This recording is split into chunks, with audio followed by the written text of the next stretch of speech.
다윗의 악행 2는 뭐지요? 살인이죠. 그죠? 우리가 내용을 이미 알고 있으니까.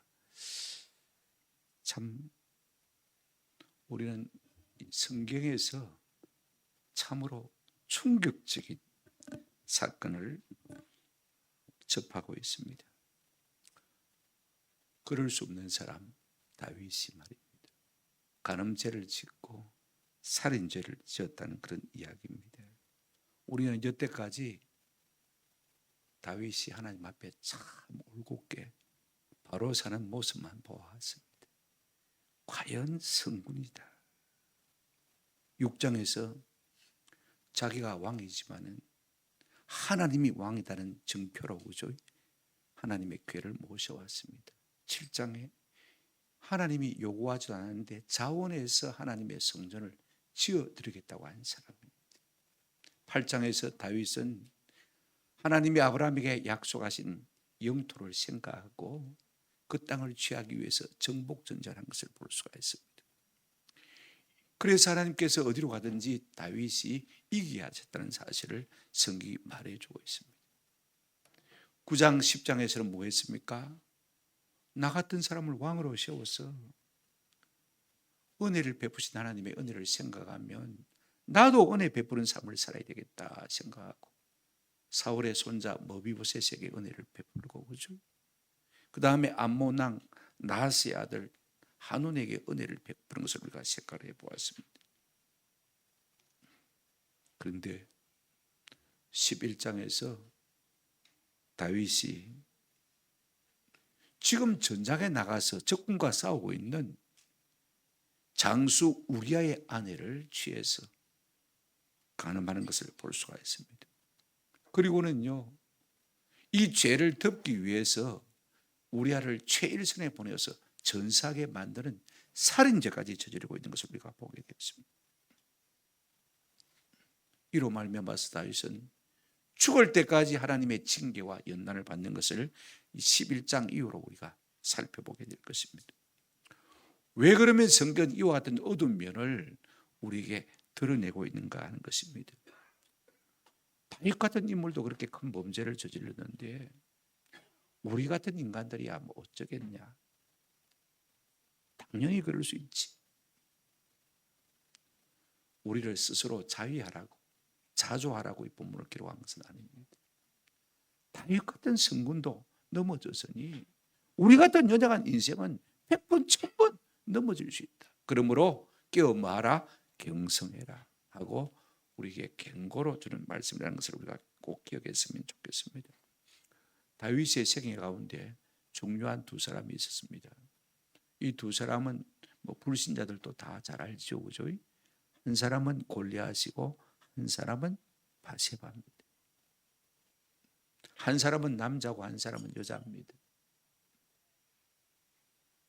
한 사람은 거인 장수요, 한 사람은 세기의 철새 미인입니다. 그런데 이 두 사람의 공통점은 무엇이냐? 하나님께서 골리앗과 바세바를 통해서 다윗을 달아보셨다는 것입니다. 저울추로 쓰임을 받은 것입니다. 하나님은 우리의 인생의 무게를 종종 달아보실 때가 있습니다. 그런데 여러분, 골리앗은 말입니다. 다윗이 아직 무명 인사 때 만난 사람입니다. 그는 목당에 불과했습니다. 장래는 암담했죠.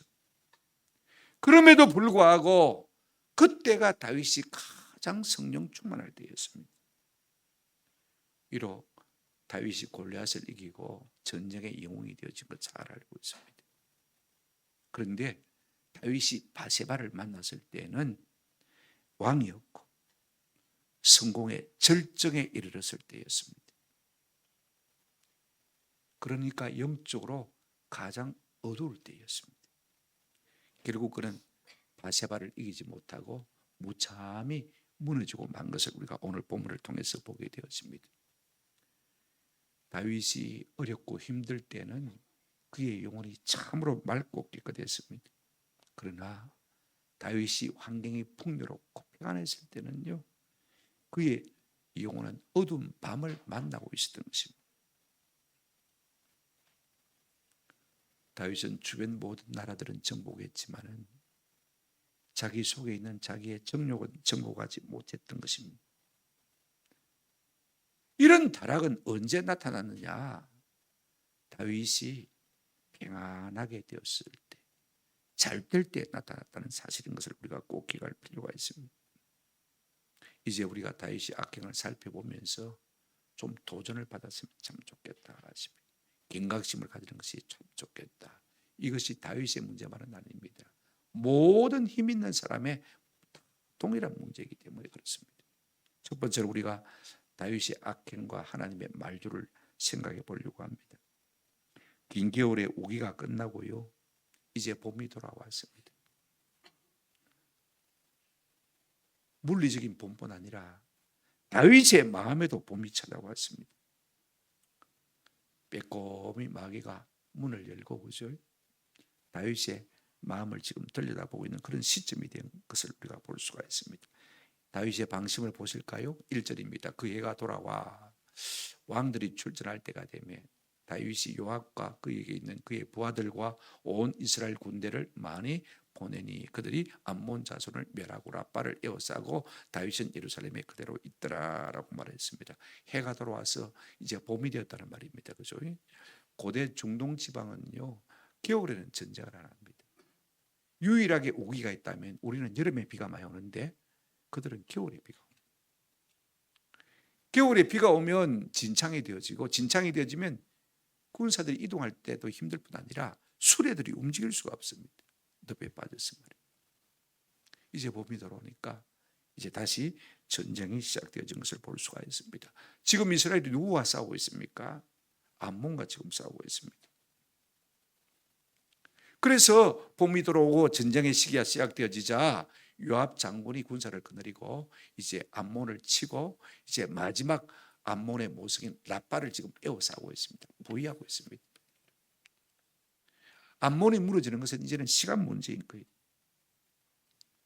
그런데 지금 다윗은 전쟁에 나가지 않고 그대로 궁에 머무르 있는 것을 볼 수가 있습니다. 나이가 좀 들면요, 그럴 수도 있겠죠, 그죠? 그런가 하면 이제는 왕이 나가지 않아도 될 만큼 국방력이 든든했습니다. 요압이 든든한 것을 볼 수가 있습니다. 이제는 좀 자신감이 생긴 것이죠. 이제는 다윗의 삶에도 좀 여유와 느긋함이 찾아온 것을 볼 수가 있습니다. 인생의 봄을 맞은 것이죠. 그때 무슨 일이 생겼습니까? 2절 한번 보시기 바랍니다. 저녁 때 다윗이 그의 침상에서 일어나 왕궁 옥상에서 그늘다가, 저녁 때입니다, 그죠? 침상에서 일어났다고 했습니다. 낮잠을 잤죠, 그죠? 고대 중동 지방은 다 더우니까 말입니다. 지금도 뭐 중동 지방에 가면은 낮 시간은 다 낮잠을 잡니다. 그게 나쁜 것은 아닙니다. 그러나 왕으로서 지금 자기의 휘하에 있는 군사들이 전쟁에 나가 있는데 아무리 잠이 와도 그렇죠, 그죠? 그런데 잠을 깨기 위해서 아마 옥상을 거닐던 것 같아요. 2절 하반절에 보시면 그곳에서 보니 봅니다. 한 여인이 뭐합니까? 모욕을 하고 있습니다. 그냥 스치고 지나갔으면 아무런 마음의 생각도 안 들었을 터인데 계속해서 주시해서 바라봅니다. 바라봤더니 보면 볼수록 아름답습니다. 그래서 어떻게 했다고 했습니까? 심히 아름다워 보이는지라, 그렇게 말하고 있습니다. 여러분, 사람의 마음에는요, 고대 중세 때부터 7가지 죄악이 있다고 그래요.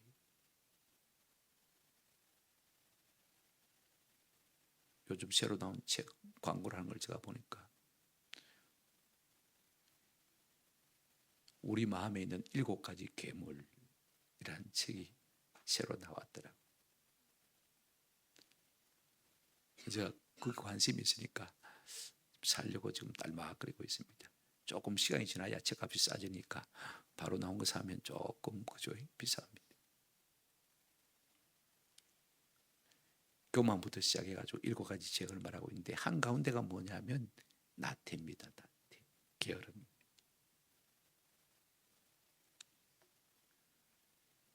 중세 사람들은 이 나태를 갖다가 한번 따라합시다. 정오의 질병.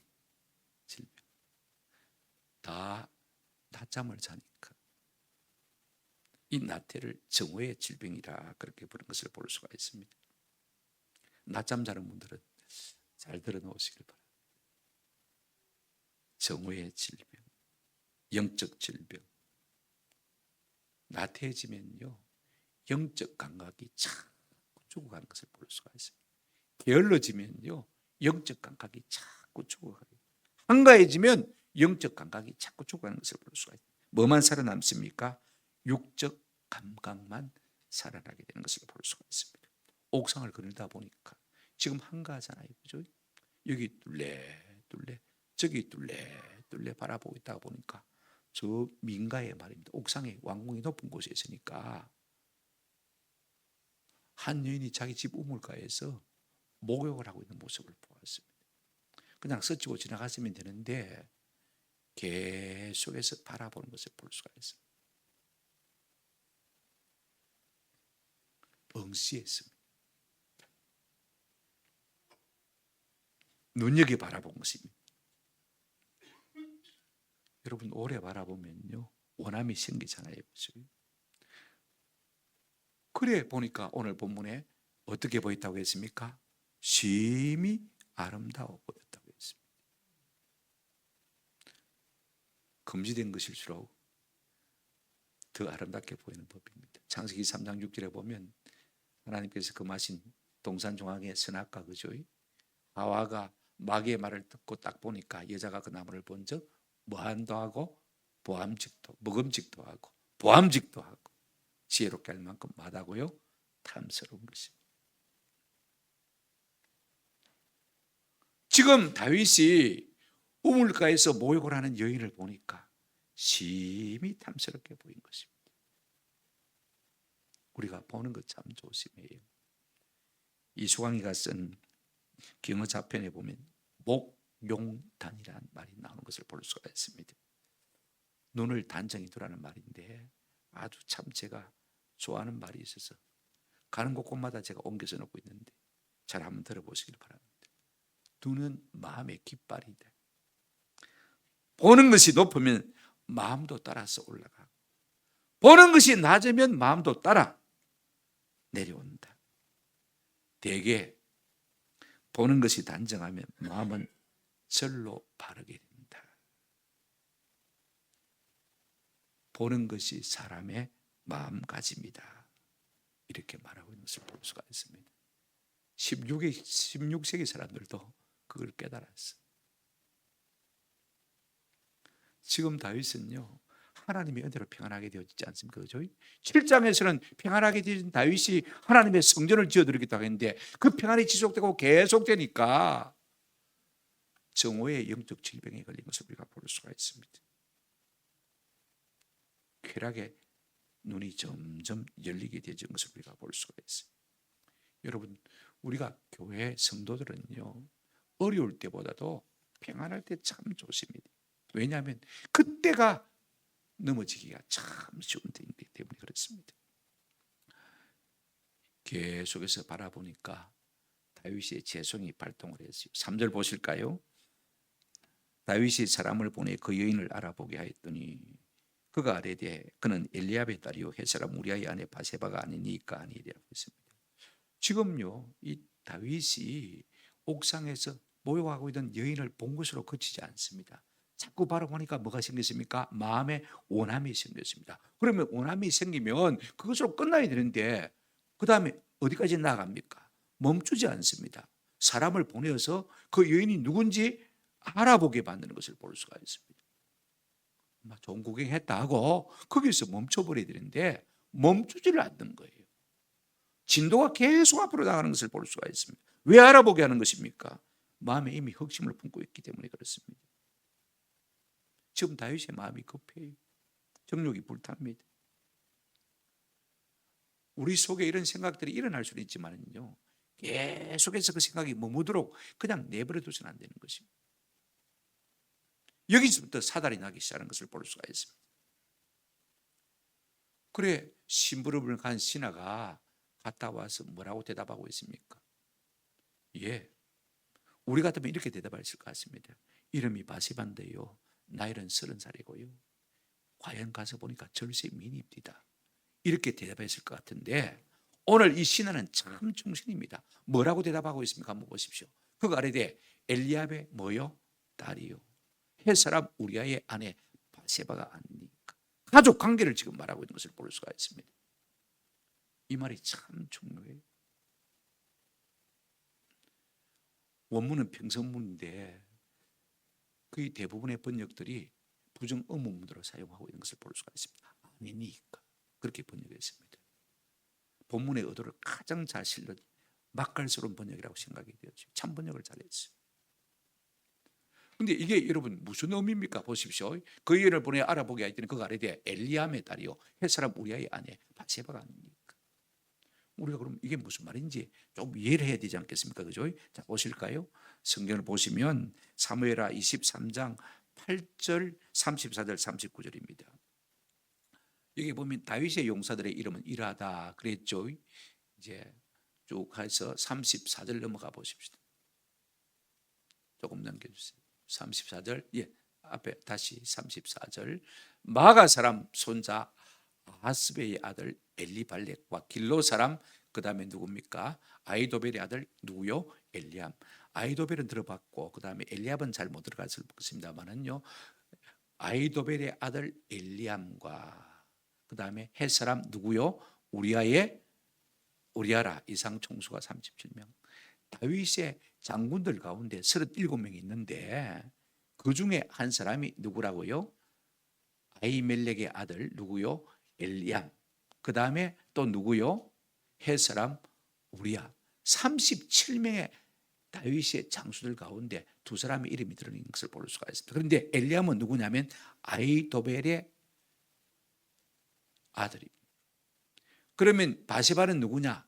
엘리암이 뭐라고 했습니까? 딸이라고 했습니다. 그러면 아히도벨이 뭡니까? 손녀죠. 그 다음에 우리아는 누구의 남편입니까? 바세바의 남편. 그러니까 여러분 지금 이 신하가 무슨 말을 하고 있냐면 이런 말을 하고 있는 것입니다. 당신의 신하 엘리암과 우리아의 딸이고 남편입니다. 그러면 의도가 뭔지 여러분 짐작이 되십니까?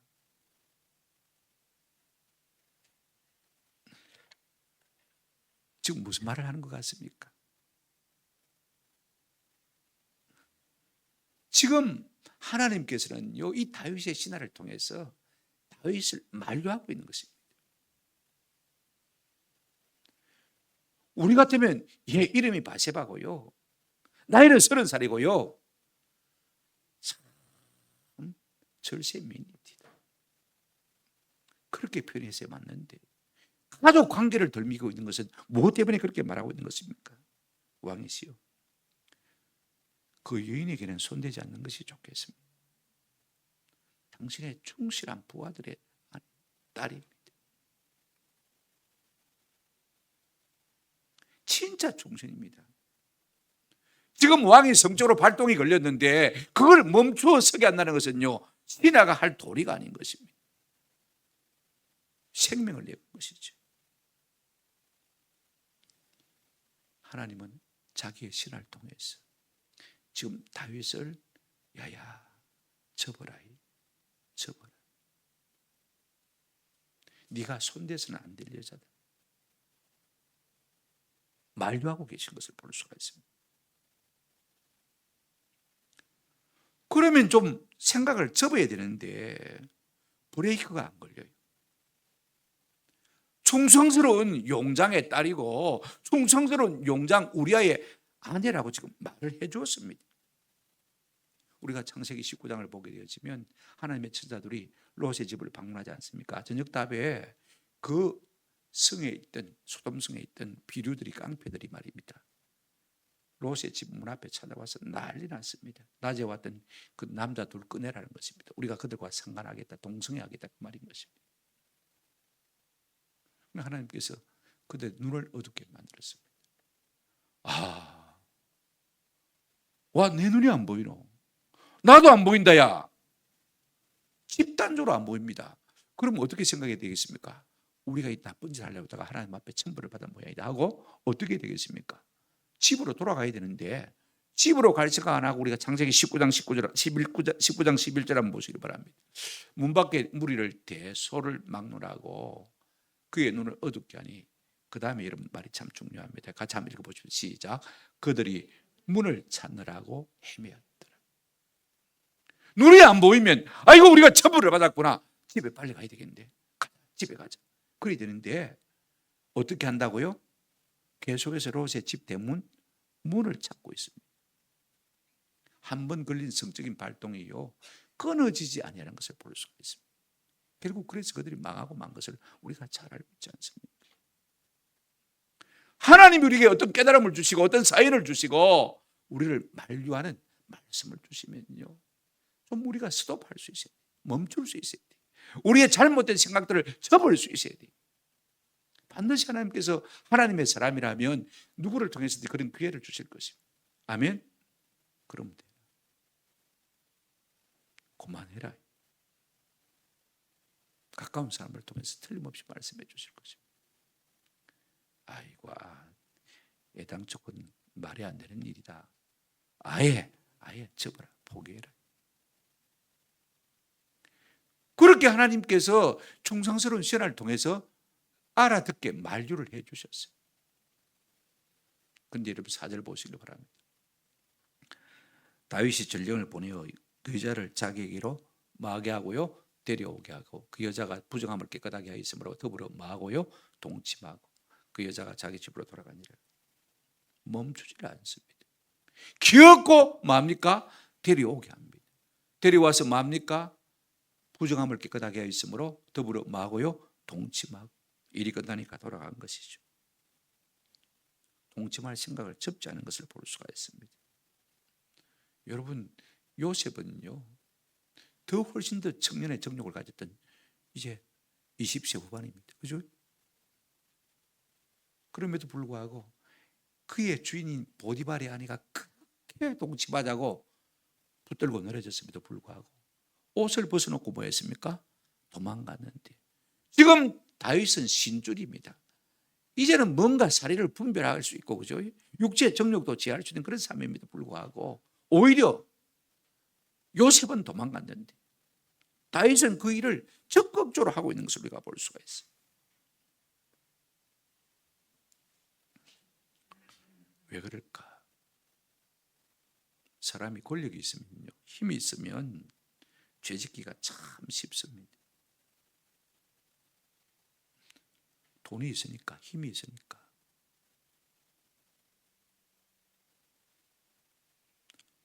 내 마음대로 살려고 하는 것이 인간의 타락한 본성인 것입니다. 다음 주에 제가 말씀드리겠습니다만 바세바 신드롬이라는 논문이 있습니다. 일반 세속학자들이 썼습니다만 사무엘하 11장을 잘 연구해가지고 비즈니스 세계의 윤리, 성공하는 사람들이 실패하는 이유라는 부제가 붙은 아주 방대한 논문을 써서 세계적으로 시대를 한번 친 적이 있습니다. 아직 책으로 나오질 않았습니다만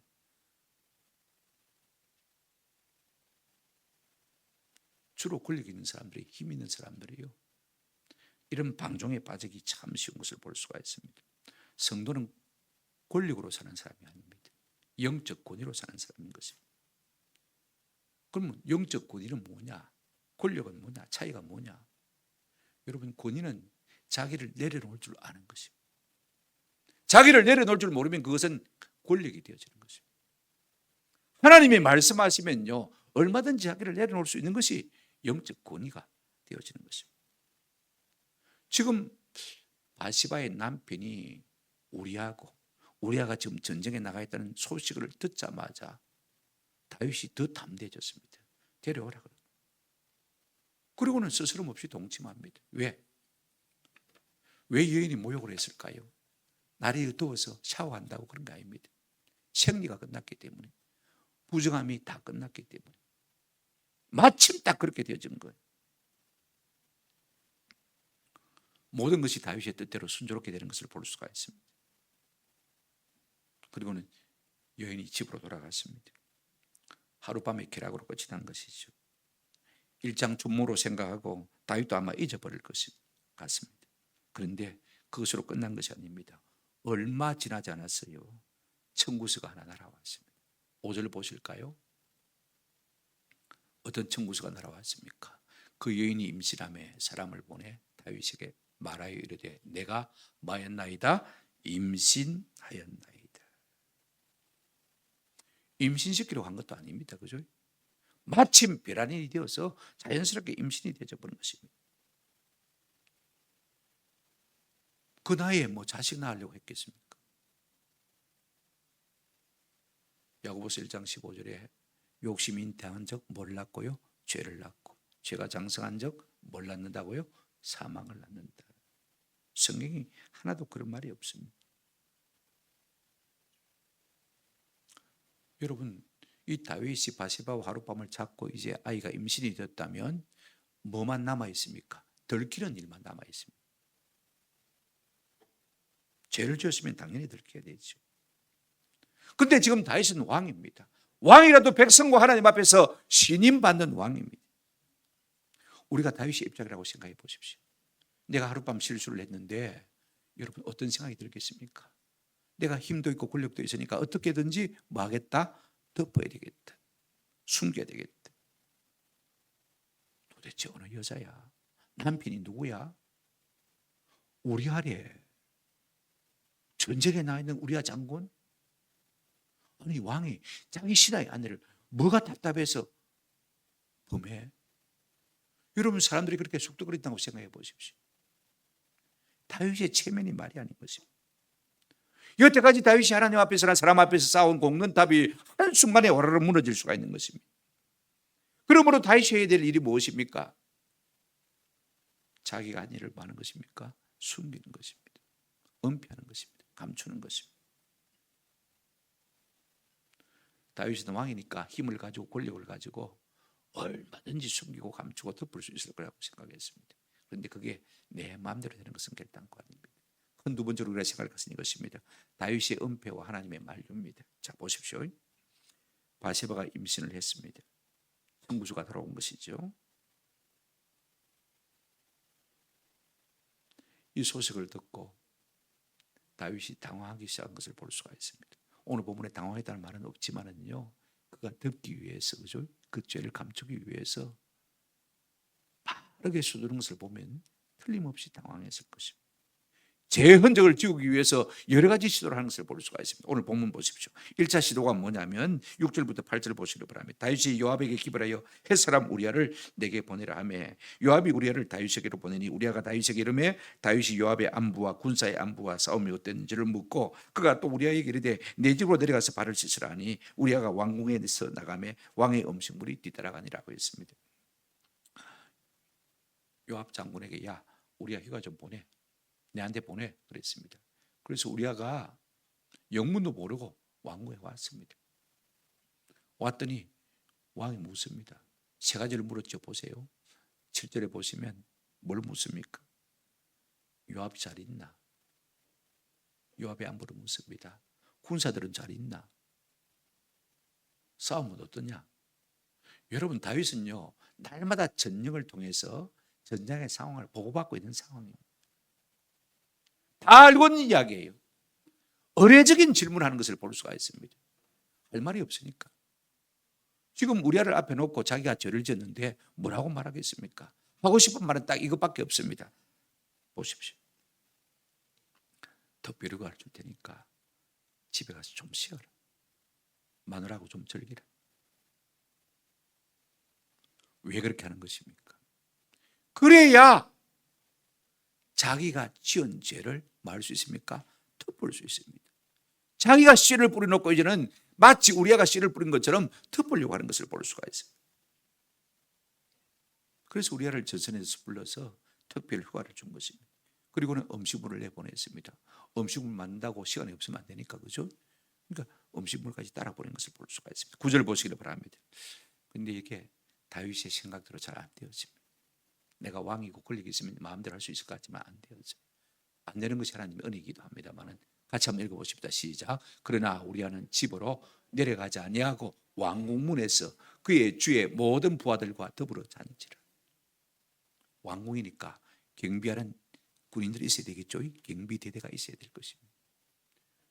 가다가 집에 안 가고는요, 그 경비대대 숙소에 가서 그냥 거기서 잔 것입니다. 장군이니까 말이에요. 다음날 아침에 누군가 말했어요. 안 내려가고 경비대대에서 잠을 잤는데요. 그러니까 당황했습니다. 그래서 급히 우리아를 불렀습니다. 묻습니다. 10절 보시길 바랍니다. 어떤 사람이 다윗에게 이르되 우리가 그의 집으로 내려가지 아니하였나이다. 다윗이 우리에게 이르되 내가 길 갔다가 돌아온 것이 아니냐. 어찌하여 내 집으로 내려가지 아니하였느냐. 여러분, 다윗이 정상적인 사람이라면 뭐라고 해야 됩니까? 야야, 내가 살다가 보니까 네 같은 충신을 못 봤대. 오늘부터 일개업 특징이다. 앞으로 서리스타, 포스타는 요압이니까, 그죠? 앞으로 서리스타, 일개업 특징이다. 내가 정상적인 왕이라면 그렇게 말해야 됩니다. 그 신실한 신하 앞에서 말입니다. 그랬더니 이 우리아가 참 놀라운 대답을 합니다. 11절 한번 보시길 바랍니다. 이거 같이 꼭 읽어야 될 것 같습니다. 우리아가 다윗에게 아뢰되 언약궤와 이스라엘과 유다가 야영 중에 있고 내 주 요압과 내 왕의 부하들이 바깥 들에 진치고 있거늘 내가 어찌 내 집으로 가서 먹고 마시고 내 처와 같이 자리일까? 내가 이 일을 하지 아니하기로 왕의 살아계심과 왕의 혼의 살아계심을 두고 마나이다 명시하나이다. 하나님의 지금 언약궤가 하나님이 지금 전장에 나가 싸우고 있고 이스라엘과 유다가 모처럼 하나가 되어서 같은 전선을 펼쳐서 지금 전쟁을 하고 있고 내 상관인 요압도 지금 싸우고 있는데 내가 어찌 감히 내 조라고 우리 집에 가서 우리 마누라와 함께 잘 수 있겠습니까?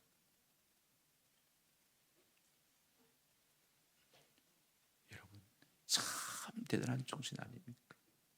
이런 신하가 여러분 세상에, 요즘 같은 세상에 어디 있겠습니까?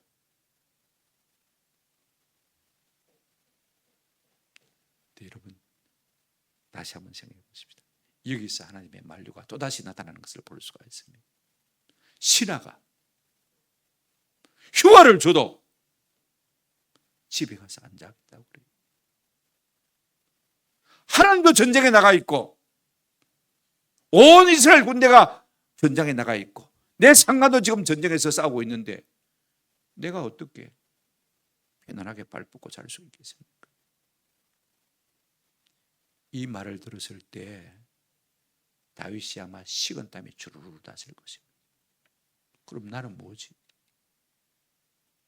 나는 뭐지? 내가 왜 이 일을 하고 있지? 그런 생각이 안 들겠습니까? 이렇게 준비된 신하가 있는데 나는 뭐냐? 나는 왕궁 옥상에서 거닐다가 바세바의 아름다움을 보고 하룻밤 자고 임신까지 시켰고 그걸 듣기 위해서 이 충성스 신하 우리아를 갖다가 지금 데려와 가지고 덮으려고 하고 있는 내 모습은 뭐지? 적어도 양심이 살아있는 사람 같으면요 깨달았지 않겠습니까? 아마 방망이로 한 대 맞을 것 같은 느낌이 들었을 거예요. 이 말이 우리의 입을 통해서 나왔지만 사실은 하나님께서 우리의 입을 통해서 다윗을 지금 두드리고 계신 것을 볼 수가 있습니다. 다윗에게 찔림을 주고 있는 것입니다. 너는 왕이 돼가지고 많은데 찔림을 주고 있는 것을 볼 수가 있습니다. 회개해라 이놈아, 돌이키라. 하나님께서 자꾸 이 우리아를 통해서 찌르고 있는 것입니다. 3절에서도 그렇게 말씀하셨죠.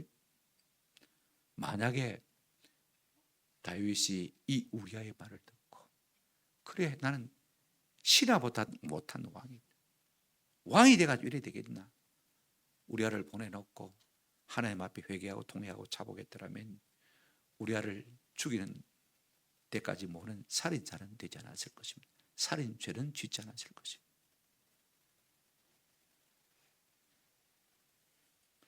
신하는 이렇게 충성된데 자기는 왕이 되어가지고 자기 군사들이 지금 전쟁에 나가 있음에도 불구하고 엉뚱한 죄를 짓고 있단 말입니다. 여러분, 우리아는 한번 따라합시다. 헷사람입니다. 헷사람. 히타이트 족속이란 말이에요. 원래 이스라엘 사람은 아닌데 이스라엘 사람에게 편입된 사람입니다. 어쩌면요 이 헷사람인 우리아가 다윗 왕보다도 훨씬 더 믿음이 좋고 훨씬 더 경건한 것을 우리가 볼 수가 있습니다. 그러니 여러분 이 문제를 숨기려고 하다가 다윗이 실패한 것을 볼 수가 있습니다. 그날 밤이라도 무릎을 꿇고, 그죠? 하나님 앞에 회개하면 좋았을 텐데 다시 2차 시도를 하는 것을 볼 수가 있습니다. 12절 13절 한번 보시기 바랍니다. 다윗이 우리아에게 이르되 오늘도 여기 있으라. 내일은 내가 너를 보내리라. 우리아가 그날에 예루살렘에 머무니라. 이튿날 다윗이 그를 불러서 그의 앞에서 먹고 마시고 취하게 하니 저녁 때에 그가 나가서 그의 주의 부하들과 더불어 침상에 눕고 그의 집으로 내려가지 아니하니라. 왕이 다음 날도 한 번 더 만류를 합니다. 그죠? 하룻밤만 더 자고 가라. 그래서 계속해서 덮겠다는 것입니다. 그래서 왕이 우리아 장군을 불러가지고 함께 먹고 마시고 먹어라, 먹어라, 더 먹어라, 더 먹어라, 마시라, 마시라, 더 마시라. 왜 이 짓을 하는 것입니까? 왕의 생각에는 우리아가 떡이 되면, 술에 떡이 되면 아무리 그 마음에 충성된 본성이 달지라도 본능을 따라서 집에 들어와서 마누라하고 잘 줄로 생각한 것입니다. 근데 우리아는요, 멘탈이 최강입니다. 계속해서 술을 퍼먹였는데 술에 떡이 되어 돌아가는데 집에 안 갔습니다. 어떻게 했다고 했습니까? 보십시오. 다윗이 그를 불러서 그 앞에서 먹고 마시고 취하게 하니 저녁 때 그가 나가서 주의 부하들과 함께 침상에 눕고 갱비대에 가서 잠잤다, 그 말인 것입니다. 자기 집에 갔단 말입니까? 안 갔단 말입니까? 왕궁 바로 앞에 자기 집이 있는데 안 갔단 말인 것입니다. 여러분, 이 우리아의 모습이야말로 옛날의 다윗의 모습이었습니다. 다 다윗을 보고 우리아가 배운 것입니다. 지금 하나님은 우리아를 통해서 다윗에게 이게 네 본래 모습이다, 이게 네 본래 모습이다, 이놈아. 어쩌다가 내가 그렇게 되냐. 지금 다윗은 회개하면 될 텐데 회개하지 않고 있으니까 자꾸 마음만 조급해지는 것을 볼 수가 있습니다. 내 마음대로 안 돼요. 걸리겠다고 했어요. 얼마나 신실한 충성된 우리한테 말입니다. 그래서 세 번째로 자기 죄를 감추려고 한 시도가 무엇입니까? 우리아를 죽이려고 한 것입니다. 다음 시간에 우리가 생각해 볼 것 같습니다만 다윗의 최악의 악행이 그 다음에는 무엇으로 이어집니까? 살인으로 이어지는 것을 우리가 볼 수가 있다. 다음 시간에 생각하십시오. 오늘 말씀을 맺습니다. 여러분, 성경은요, 다윗의 성공담만 말하지 않습니다. 다윗의 실패담도 말하고 있습니다. 다윗 같은 사람들도 죄를 지더란 말인 것입니다. 아까 제가 서두에 말씀드렸습니다만 다윗도 죄를 지었는데, 제가 어릴 때 우리 집사님이 죄를 지었어요.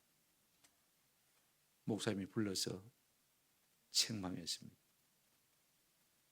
그러니까 그 집사님이 다윗도 죄 지었는데요, 목사님이 얼마나 기가 찼는지 어린 저를 붙들고 야야, 그 집사가 그런 말을 하더라.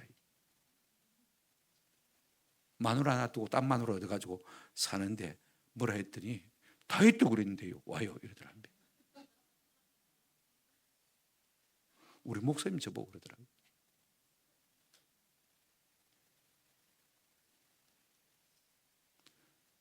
그렇게 자유하라고 이 말씀을 기록한 것입니까? 다윗 같은 성군도 넘어질 일이가 순식간에 넘어지더라. 하물며 너희 같은 인간들은 어떻게 되겠냐? 더욱 조심해야 되지 않겠느냐? 지금 그 말씀하고 있는 것을 볼 수가 있습니다. 여러분, 다윗은요, 아브라함의 버금가는 인물입니다. 그죠? 왕이고 제사장이고 선자한 사람입니다. 나이도 50이 넘었습니다. 이제는 사례를 분별할 수 있는 사람 아닙니까? 자식도 어느 정도 컸습니다. 그죠? 자식 보기 부끄러워서라도 함부로 그 짓을 할 수 없는 사람인 것입니다. 그리고 왕 아닙니까? 법을 세우고 바르게 통치해야 될 왕에 있는 자리에 있는 사람 아닙니까? 그리고 수많은 군사들이 지금 전쟁을 위해서 전장에 나가 있습니다.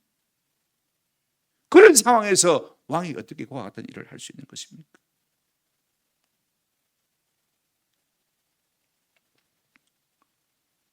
여러분, 우리가 알아야 될 것 하나 있습니다. 사람이 고난의 시기에는요, 육체 소욕이 잘 고개를 들지 못합니다. 조금 평안해지면, 먹고 살만하면, 조금 힘이 생기면, 조금 돈이 생기면요, 돈과 시간이 생기면 할 수 있는 것은 죄밖에 없습니다. 돈 있어요, 시간 있어요. 말 것밖에 없다고요? 죄 지을 것밖에 없는 것입니다. 이게 돈과 시간의 공식입니다. 거기다 권리까지 있으면요, 더한 것이죠.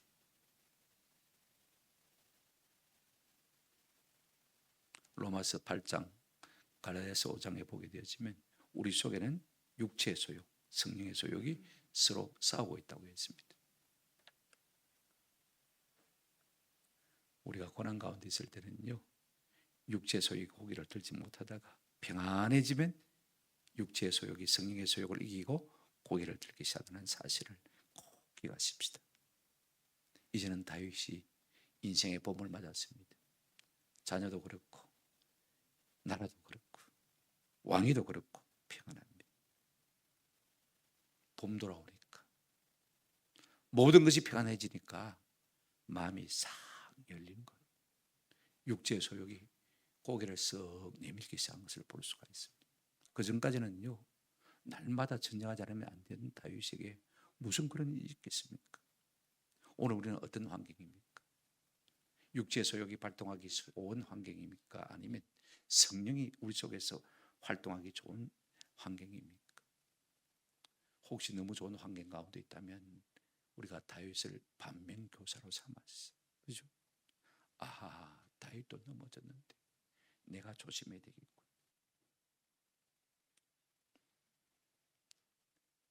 그런 도전과 그런 깨우침을 받는 은혜가 있기를 주님의 이름으로 축원합니다.